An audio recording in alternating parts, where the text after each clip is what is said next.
Krays are the most notorious gangsters in British criminal history. They were captured by the police at the height of their career and charged with murder at the age of 34. I'm sure they thought they would get away with it. Ronnie Kray said that if he wasn't in court at the time, he would have been having tea with Judy Garland. Found guilty, they went on to spend the rest of their lives in prison. In that time, the legend of the Krays grew, and their fame transformed into infamy. The Krays are the gangsters that to be compared with all other kinds of organised crime ever since. It's remarkable. During their time inside, the Krays continued their hold over the public imagination and the criminal underworld. With unseen archive and exclusive interviews, we tell the story that has never been told. The story of the Krays behind bars, how they survived and ultimately prospered from their prison cells. We've always thought they had more money in jail than they ever did when they was out of jail. In fact, as this film can now reveal, prisons saved them from imminent gangland execution. They'd have been killed. You know that already, huh? Oh, yeah. And then we wouldn't be sat here doing this interview. It was only a matter of months before the pair of them would been found on the pavement somewhere or other. I mean that.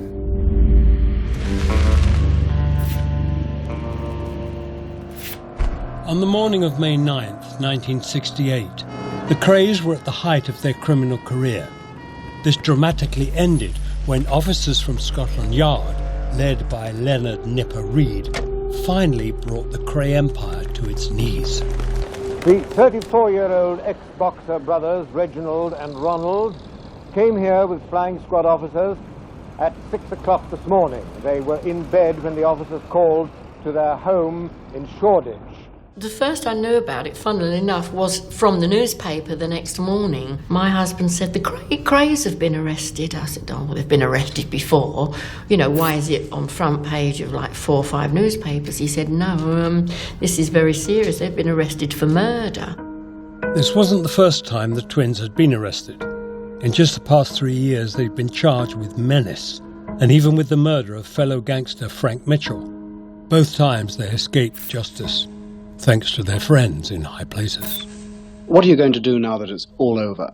I like to have a bit of family life now, you know. I intend to get married in the near future. I did before this case, but it's put back over the case, and I should get married as soon as possible, you know. Ronald, what are you going to do now? Well, I'd like to go abroad for a short while, and then I'd like to be left alone. But this time the police were determined there would be no mistakes. They believed they had enough evidence for 2 murder charges. Ronnie had allegedly shot George Cornell, and Reggie was thought to have stabbed Jack the Hat McVitie. The twins were arrested in the dawn raid, and for the Kray associates, it was only a matter of time before they too were caught in Nipper Reid's net. I was surrounded by police officers in unmarked police cars. Must have been about 15 of them. They appeared out of nowhere and swooped on me, and guns and stuff like that pointing at you and your head and all that, and arrested me and took me to Tintagel House. Nipper Reid was sitting behind a big desk, but behind Nipper Reid on a board was all the photographs of the firm, everybody, and associates. And he was very polite, very amicable, and he said, look, I know you weren't involved. He said, but tell us about it. Nipper Reid's aim was to turn each firm member to give evidence against the twins. After 9 months on remand, the Kray twins and 8 of their associates, including their brother Charlie, went on trial for the murders of George Cornell and Jack McVitie. On the 7th of January 1969, Court Number 1 of the Old Bailey became the focus of the nation. We'd been that long on remand, it was almost a relief when it started. And we were all in one van, it was just us. And the van would go from Brixton to Wandsworth, or Wandsworth to Brixton, and then to the Old Bailey. Motorcycle outriders, helicopter. This was like a trial that nobody had ever seen before. It was a trial that was to go down in history. As well as the furore surrounding the capture of the Krays, an unusual legal step was taken too. Instead of the two murders being tried separately, the charges were put together, which meant court number 1 had 10 defendants in the dock. They have wide interests in the theatre and in entertainment, and they're well known for their fundraising work for charity. Up to a few years ago, they were well-known West End theatre first-nighters and hosts to some of the newer big names in show business. It was a great stage for them. The one thing that people, I think, underestimate about both Ron and Reg Kray was they were geniuses at public relations. They were good at presenting themselves in court as gangsters. It's what they were, and they were proud of it. As they came up, I thought, oh my God, you are still thinking you're on show, which they always like to be. You're still playing to an audience. Hey, look at me. You know, we might be in the Old Bailey, but we're going to get off of this. The trial focused on 2 murders of known villains. It was alleged that Ronnie had walked into the Blind Beggar pub and shot George Cornell in 1966.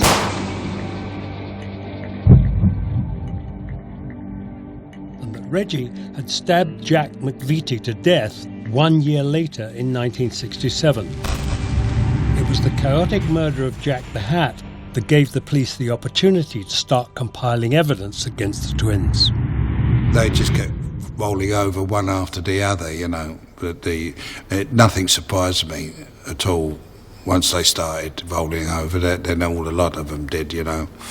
I had about 30 statements inside a few weeks. The very romantic idea that certainly Ronnie had about the underworld and you don't grass and you don't inform, all this was thrown out of the window as soon as they got in the Old Bailey. But it wasn't just firm members giving evidence against the Krays. Nipper Reed had an ace up his sleeve. They were invincible. They were totally invincible. And I had my doubts until the barmaid got in the dock. The worst thing that happened, the barmaid. Once that barmaid walked into that court, and I looked at the twins and they were shocked. This young girl spoke like an angel, and you could not fail to listen and be moved by the things she said. You could tell this was a girl that was speaking the truth. And of course she was perfect, because she immediately said, that's the man, that's Ronnie Kray. You're living beyond hope that you're going to walk, you're going to get a not guilty. But when that barmaid gave her evidence, there's that slow sinking feeling that kind of goes through you, and that's the thing that's condemned you. The crucial evidence from the Blind Beggar barmaid played a key part in the twins' guilty conviction, and even today, her identity is protected. The Krays were finally brought to justice and were found guilty of both murders, along with their associates, for different levels of involvement. Reggie went up first, and he came down with 30 years.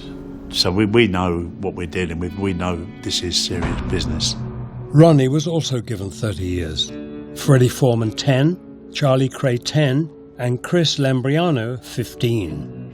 The judge, Melford Stevenson, was a very heavy-duty character, and at the end of the trial he told them that society needs a rest from your behaviour, which has almost become a cliche for judges to say now. You're looking at endless years. You can't even begin to see the end of it.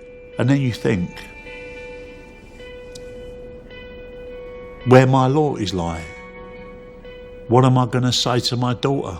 It does, at first sight, appear to be quite a harsh sentence, and I think there's quite a well-identifiable reason for that. These two were challenging the establishment, and the state wanted to stamp that out and say, hang on a minute, we're not going to tolerate this kind of behaviour.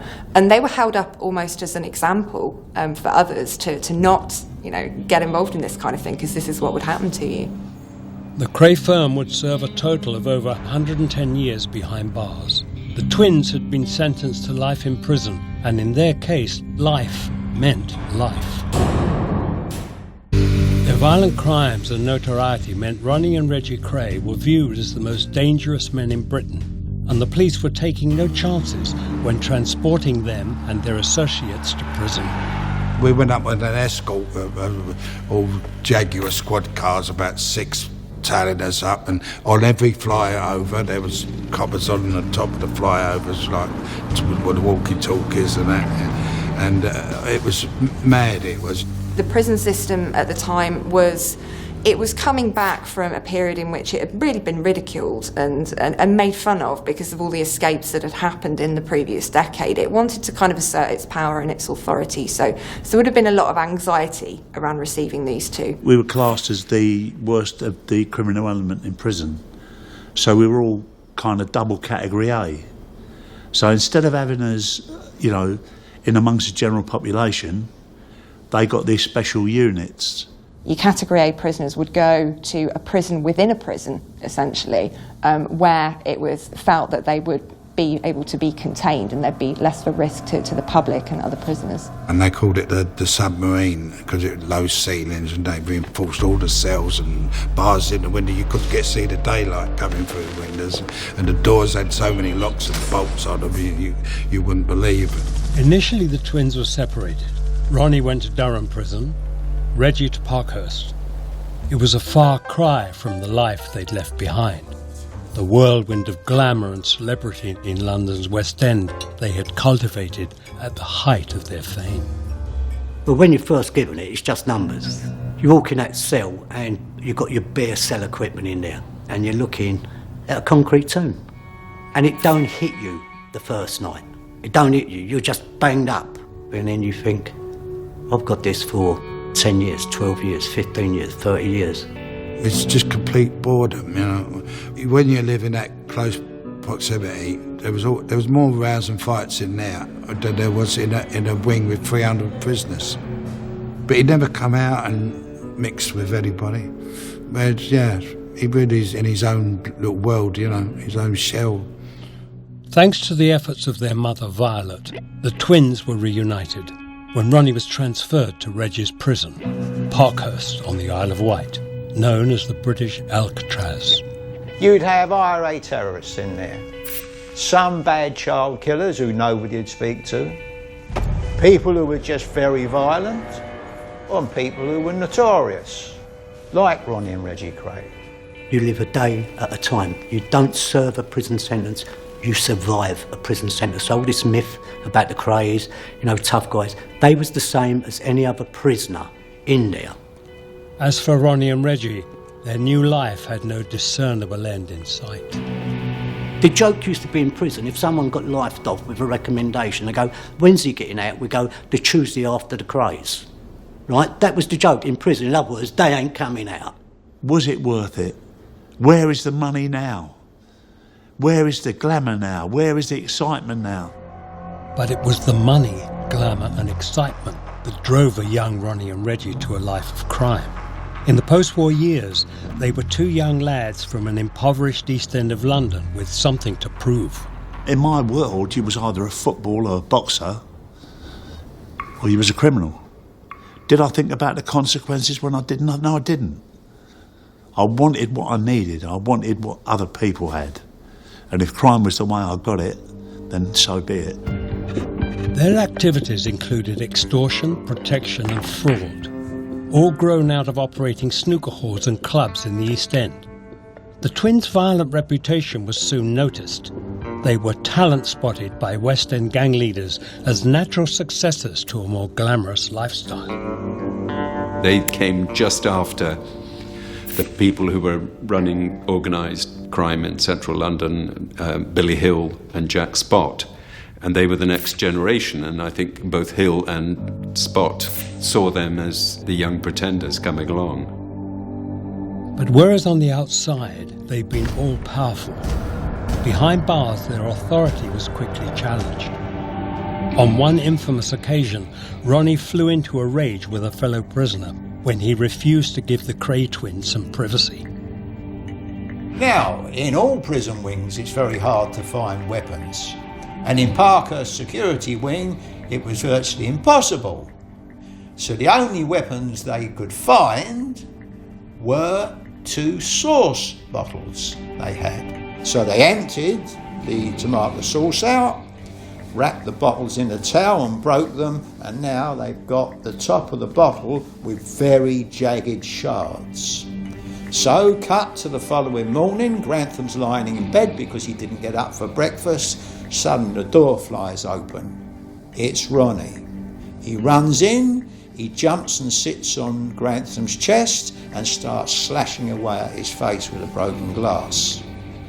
Reggie, right behind him, jumps in and starts slashing at his stomach.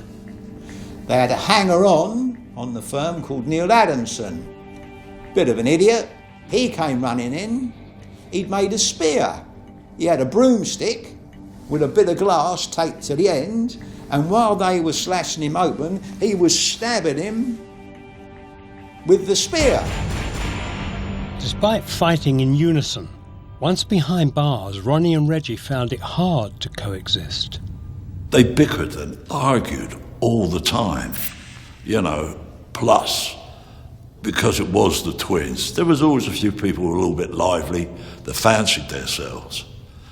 And they were doing a lot of damage, right? At the end of the day, this is from Ronnie's mouth, he said he was getting pissed off, but he just wanted out of it. It was arguments day in, day out. And it was his old friend, Frank Fraser, who said to him, Broadmoor's fine. If you go to Broadmoor, get yourself nutted off, you can wear your own clothes. Everybody knows that Ron was a homosexual. You can have as much sex as you like there. He says, so I thought to myself, I'm going to play up, really play up. I'm going to get myself nutted off. It's commonly accepted that Ronnie was somebody who needed medication to control his moods and his temperament. And to me, that would suggest that he was mentally ill as opposed to psychopathic.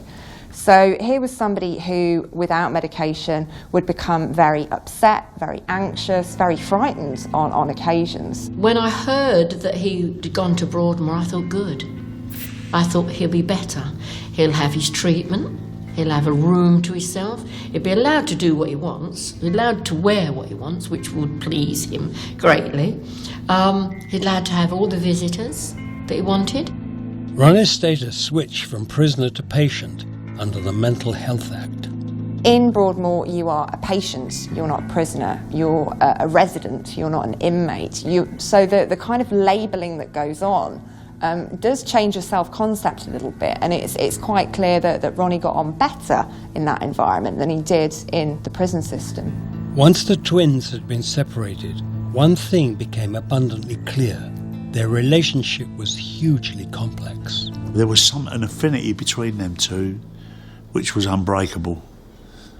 They kind of interwoven characters, and it was something that I think brought them down eventually, Reggie made his own way. Ronnie, to be quite honest, apart from not being let out the door, he was in like a holiday camp compared to what Reg went through. For Reggie, life in Parkhurst soon became a lot tougher without his twin. It left Reggie totally isolated, no backup. And then people started taking liberties because then they said he hasn't got Ronnie with him. So we had a lot of fights to contend with, a lot of hard years. They wrote to each other all the time, and it was really sad. Like sometimes I'd go and see Reg, because there was me, Charlie, Reg all on the same day. I'd go and see Reg, and I'd go, how's Ron? And he'd go, oh, he's all right. But you could see it was hurting, and it would be like a mother being took away from a child. You took back twins here. They had a close relationship as kids, they had close relationships as adults, and all of a sudden you're torn them apart. Together they would die for each other. But they used to get into the most violent of fights with each other. But if anybody got in there to try and separate them, they'd turn and they'd kill them. It's as simple as that. It looked as if the twins had been tamed by the prison system. But then, in the mid-70s, a book was released which changed everything. The whole situation with the twins would have died down like any other gangsters once they go to jail. And you're away 2-3 years, people forget, But then John Pearson writes a book called A Profession of Violence. And once again, you have that stark David Bailey photograph of the twins on the front. Everybody bought it. And this is when the Krays began to forge a new legend and recreate their criminal empire from behind bars. Famous villains of the 20th century were slowly adapting to prison life, fading into obscurity. But suddenly, in the mid-1970s, John Pearson's book, The Profession of Violence, provoked a resurgence in the Krays' infamous reputation. Only a few years ago, on the outside, the name Kray had held enormous power. They had really only just got started before they got nicked. But no matter where they went, they didn't have to demand protection money. People wanted to give it to them, just to have their name there. You know, don't start in here, Krays look after us. They never saved a penny. It was always that war cry, you know. They get up in the morning, realise they spent the dough that they've got, and we've got to go out and get some more. You know, it was like a daily routine with them. And this constant need for money continued once the twins were off the streets and residing at Her Majesty's pleasure. In fact, it was only just the beginning. As Ron saw, the fame inspired by the book opened up business opportunities. He said, listen, we need to get some money. I thought, oh, shite, here we go. He was very switched on to making legitimate money. I said, well, have you ever thought of like T-shirts, Kray twins on tour, or so he started laughing. He said, go on, tell me some more. I said, I'm sure I can fix something up. Do it, straight away. At one point, the twins were said to be earning £3,000 per week from Kray merchandise. But this was only the beginning. The twins found that they could expand into other business interests. Essentially, the twins started licensing their name for other companies to use. I mean, some of those people that used to want to come and see them were like security firms. Give us a couple of grand, yeah, you can use our name. You're with us. Give us a couple of grand. And they were pinching 2 grand here, 2 grand there, just by people that wanted to be able to say, well, you know, well, wouldn't do that if I was you, we're associated with the Krays. And when elder brother Charlie was released from prison, they had a man on the outside who could rebuild the Kray empire. He set up Kray Enterprises, which collected earnings from the twins' lucrative rackets operated from the inside. Kray Enterprises was actually put up as a legitimate company by Charlie, right? That was going to supply bodyguards, personal protection. We've always thought they were more money in jail than they ever did when they was out of jail. Papers later released under the Freedom of Information Act show the authorities in Broadmoor were monitoring these business activities. One referred to a business card describing Kray Enterprises as personal aids to the Hollywood stars. It was thought that Frank Sinatra hired 18 bodyguards from the firm for a trip to London. There was no legal basis to shut it down, but as usual with the Krays, it soon ran its course. The few guys that they had on the books was like knocking a few people out unnecessarily, not even for wages. I just happened to say to Charlie at the time, you've got to turn this one in. This is stupid for you. And he did, he wiped it down. With the resurgence of the Kray brand, it meant that the twins were still household names.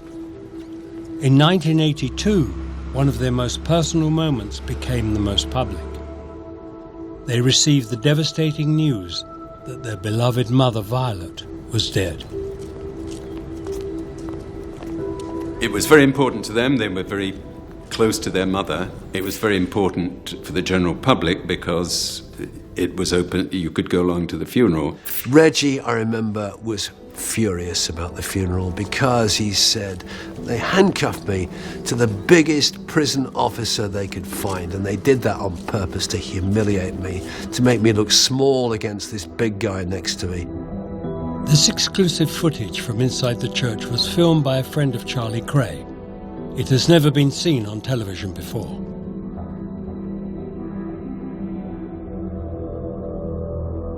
We saw them shake hands, no tears, no crying, which they wouldn't have done. What I know that they did in their cells, because they both told me, they both broke down. And then immediately they were taken away out of the church and taken away. Violet's funeral and the twins' first public appearance in over a decade fueled the Krays story. and it continued to grip the public's imagination. I think they were extremely aware of the position they had in criminal history, and they enjoyed it, and they took advantage of it. They would receive fan mail, in actual fact, especially from women. So there's a kind of the thrill of meeting that person, of being with that person, but knowing that actually you're not in any real danger. And celebrities were equally as guilty of idolising the gangsters. You've got to understand that the division between gangster and celebrities, film stars, etc., it's a very fine line. They've both got to live in their own worlds, both want to know each other's worlds, you know. And yeah, he had a lot of visitors from the world of showbiz. It wasn't just the celebrities clamouring to be part of the Kray circle. Inside prison, their fellow inmates wanted to be associated with them too. I think there was a fascination for younger prisoners with the Krays, both because of the glamour, and some of it would rub off on them. The Krays liked it because there were these nice-looking young men hanging around and looking after them. When I saw Ronnie Kray in Broadmoor, he had almost like a valet with him, pouring his Barbican non-alcoholic lager and handing him his cigarettes. He said, I have a cleaner to clean my room. I said, a cleaner? Who cleans your room? He said, oh, a young boy in here. And David Fraser experienced the same behaviour with Reggie. They followed him everywhere he went. And when we used to go out on exercise, I thought, oh, please God, don't come and have a walk round with us, but he made it known that he didn't want them to have a walk round, so they would just stay away. But the minute he went back to the cell, they would have everything ready for it. They were stargazers. Whilst it was no secret that Ronnie Kray was homosexual, many rumours have circulated about Reggie's sexuality inside prison. Good luck to him. He weren't doing no harm to anyone, and if he was that way inclined, that's his business. That's how I looked at it. But it was quite funny with the young fellas, and the rumours are always rumours. But then in prison there is always rumours. For a man of his age, he was, in fact, in tremendous condition, well able to defend himself against potential attacks which were always liable to happen in an environment like Parkhurst. When I saw him in prison, he was talking about writing a book about exercise in a confined space, which he thought would be like a kind of Jane Fonda exercise routine. In the early prison years, visits to both Ronnie and Reggie were restricted to just family. Their mum Violet visited them every week until she died. Now the visits were very different. The visit was always upbeat. He'd come out with pieces of paper and say what he wanted you to do, who he wanted you to phone, could you go and get me a pair of trainers? And I was thinking, where am I going to get this money to go? Well, it's already arranged. If you go to my mother, somebody's dropped some money around, and I'd have to go and buy a pair of Reebok trainers. I remember that Reggie did have quite a good relationship with the prison officers. I can remember them coming with a plate of Kit Kats for us as he was discussing things, and he would receive them politely and they would hand them out politely. And visits weren't the only form of communication. Reggie would write incessantly to associates on the outside, sending out instructions from business deals to working on his parole. Reggie would write non-stop. 3 o'clock in the morning, when you got the letter, it said on the top, 3 a.m. And I used to think, well, what are you up at 3 a.m. writing to me for? But that was because he had to write at least 20 letters. But scribble, you've seen their terrible writing, veering to the right, veering to the left. Some people couldn't understand it. Despite his early efforts to keep fit and mentally alert, Reg was in slow decline. His ability to write even a simple letter highlighted the change in him from his early days behind bars, shown in his correspondence with his former associate, Frankie Fraser. Letter he wrote to my father in February of the year they got a sentence, thanking my father for giving evidence. Well, if you compare that with later letters that I've received off him when I was in jail and he was in jail, there's no comparison. There's no comparison. Ronnie, on the other hand, adapted well to his surroundings, spending his time painting and receiving visitors in Broadmoor. I was even allowed to go and see his cell, when I was first there was really, really grim. It really was an old Victorian cell with the iron bars at the window and a narrow slit of a window. But by the time my writing was complete after 3 years, a lot of the modernisation at Broadmoor had started, and in actual fact he'd got himself then a very nice room with his own curtains that he'd selected, velvet curtains, etc., and a nice double bed. So things had improved considerably for him. He was sat there in a beautiful cashmere suit, tie. I thought he owned the place. But even in the relatively comfortable surroundings of Broadmoor, Ronnie was still prone to violent outbursts. In 1993, he was caught trying to strangle a fellow patient, sparking a security review. Doctors at Broadmoor have been experimenting with Ronnie Kray's medication. In other words, the drugs they use to control his schizophrenia. That's put him under a lot of stress. He's certainly been very depressed for the last 2 or 3 weeks, combined also with perhaps goading from another patient, and you've got the recipe there for, if you like, a cocktail of violence. Despite their fluctuating fortunes behind bars, the twins' legend was set to grow again, this time with a major feature film. The deal was brokered by Wolf Pine, but it had to be right, especially for Ronnie. Originally, he had wanted Richard Burton to play him. Richard Burton was by now dead. Then he thought that Bob Hoskins would be a good person to play. So he was constantly thinking of who the right person to play them would be. They picked the Kemp brothers, of which, of course, they knew nothing about. He said, what they look like? I said, oh, they're handsome. The two of them are handsome. Although looks were important, money was still essential. He said, we've got 80 odd grand a piece. And naturally I said, well, that's handy, Reg, having that amount of money, 80 odd grand. He said, no, I'll spend it all and give it away. Gave it away. Gave it away. The Kray twins, Reggie and Ronnie, were soft touches.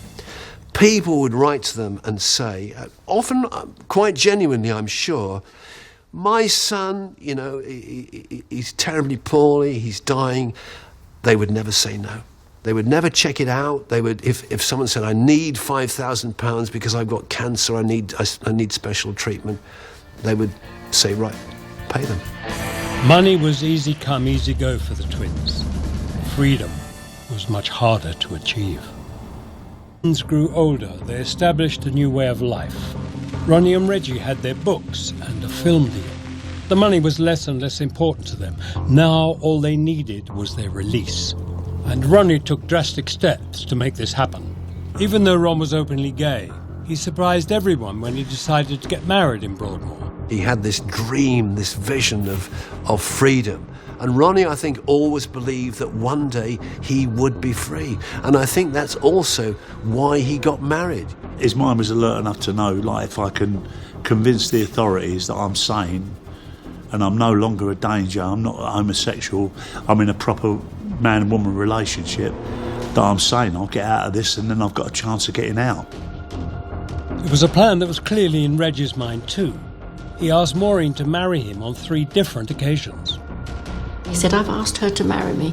She hasn't said yes yet. So Charlie Kray said, what does she want the aggravation of being married to you for?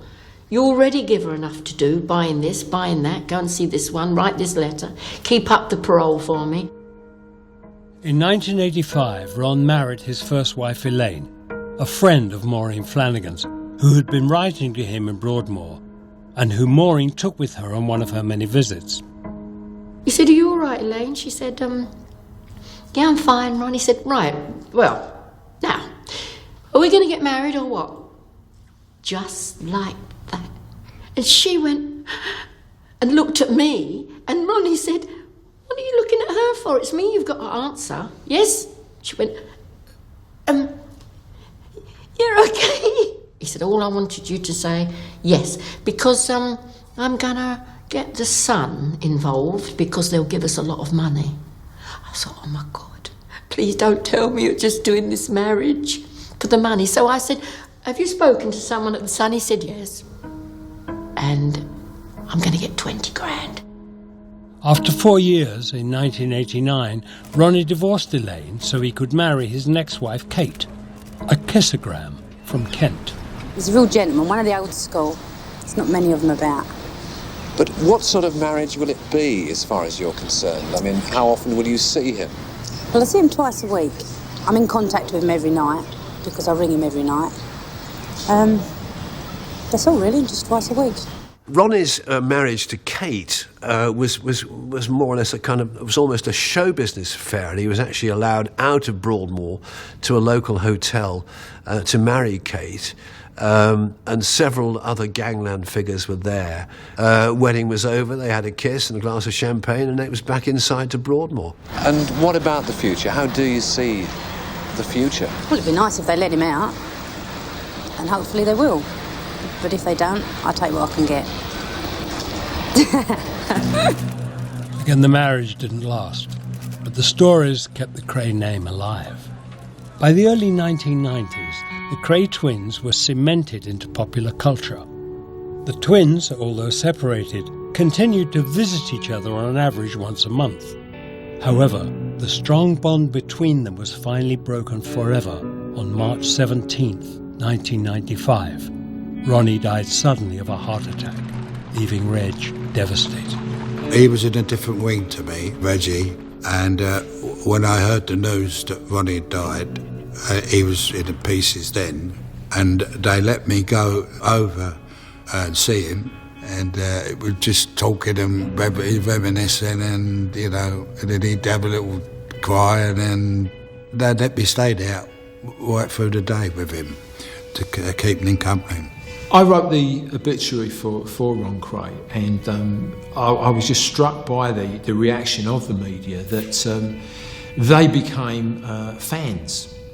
The media became fans of the Krays. They would typically, there'd be a huge picture of the twins, and there'd be stories about his death, there'd be stories about what terrible, evil people they were, and then see page 4, 5, 6 and 7 for more stories about the Krays. It sold newspapers, And Reggie, ever the Krays' PR man, threw himself into arranging his brother's final farewell. And when Reggie arranged all that funeral, he said, we've got 26 limos. I thought, oh my God. And he's going to be buried like a king. This is all on the phone to me.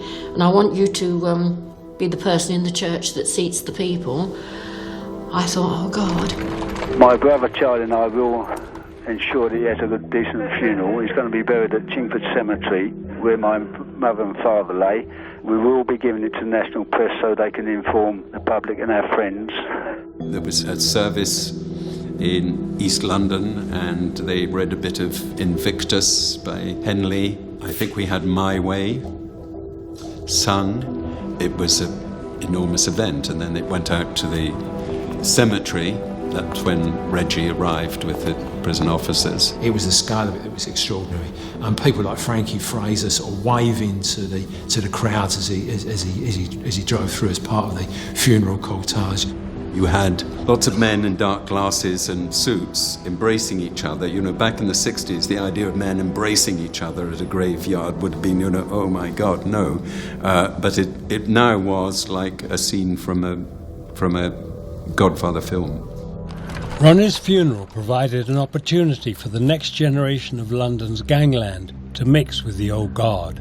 Rumours of drug taking off Ronnie's coffin lid and the subsequent violence fueled the media hype for weeks after. Well, he's a good brother, he's very loyal and he's very generous. There are lots of nice ways about him, and I shall always remember him with good memories, I know he's at peace, that's the main thing, he's at peace. So his friends at peace. So I'm pleased with that. As Reggie began to adjust to life knowing he would never be reunited with his twin, he eventually started to look to the future. Ever hopeful of being freed, a meeting with a young filmmaker named Roberta led to a life-changing event. Reggie, I think, didn't want to be alone. And they were genuinely friends, Again, perhaps Reggie thought, if I'm married, if I've got this respectable background, it'll be okay, I'll be freed. And I genuinely believe this to this day. All right, Reg was having his boyfriends in there, but I genuinely believe that he did fall in love with Roberta. He rang me one day. I never heard Reg Kray cry But he was crying on the phone. I went, what's up with you? I just couldn't believe it. He said, she's dumped me. So I rang Roberta. I said, for God's sake, I said, I've never heard this man cry. Do me a favour, speak to him, please. And she said, OK, I will. Then from there, they got married. But the marriage wasn't to last long. During his 32 years in prison, Reggie lost his mother, father and twin brother. His elder brother Charlie died in April 2000. At the same time, Reggie became seriously ill. Reggie got stomach cancer. We kept applying for parole, which they agreed when he had about, well, they said 2 months to live. Reggie was released for his final 5 weeks. He lived in a hotel, nursed by his wife, Roberta. On the day he died, 4 men stayed with him, each one a criminal legend. He actually died in my arms. He couldn't speak and talk, and he was semi-conscious, but he was struggling with the breathing and that. And I said, I had my arm around his back, and I said, don't fight it, Reg. I said, let it go, you know.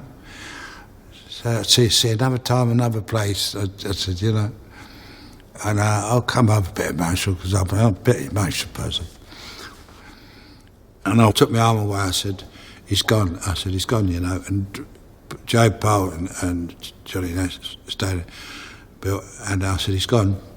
Because I couldn't hear any breathing or he wasn't making any noise at all, you know. And then all of a sudden he went, that's how he went. And everyone jumped. I jumped. They all jumped in the air like that. And he made that, that's what he did. He made that was the last air expelling from his body, you know, coming out of his body. And made that noise just as well as I did then. And it does make you jump, doesn't it? And once again the East End came to a standstill as it said farewell to another notorious son. The funeral procession was to wind through the streets where the Kray twins grew up, which they later ruled. Since Reggie's death, the Kray twins have remained a popular symbol of a moment in time, the swinging 60s, when anything was possible. Krays should be remembered as a strange phenomenon of British culture. I remember them all with affection. I wish I'd never met them. They become Robin Hoods. Like my father has become like a Robin Hood syndrome. There'll be a million stories, a million lies and a million stories. By going to prison, Ronnie and Reggie cemented their place as legends of the underworld. As they aged safely behind bars, so their brand grew, achieving a notoriety which perhaps could never have been reached on the outside. But they and their victims paid a price for that fame. I believe in the end that prison did break them both. It broke their health. And in the end, I think, certainly in the case of Ronnie, it broke their spirit as well. I think if there is a legacy, it's don't be an unsuccessful criminal. Because whatever else they were very unsuccessful criminals. Crime don't pay. Charlie Kray died in prison. Reggie Kray died in prison. Ronnie Kray died in prison. For whatever they achieved in life was such a small amount to what they might have achieved.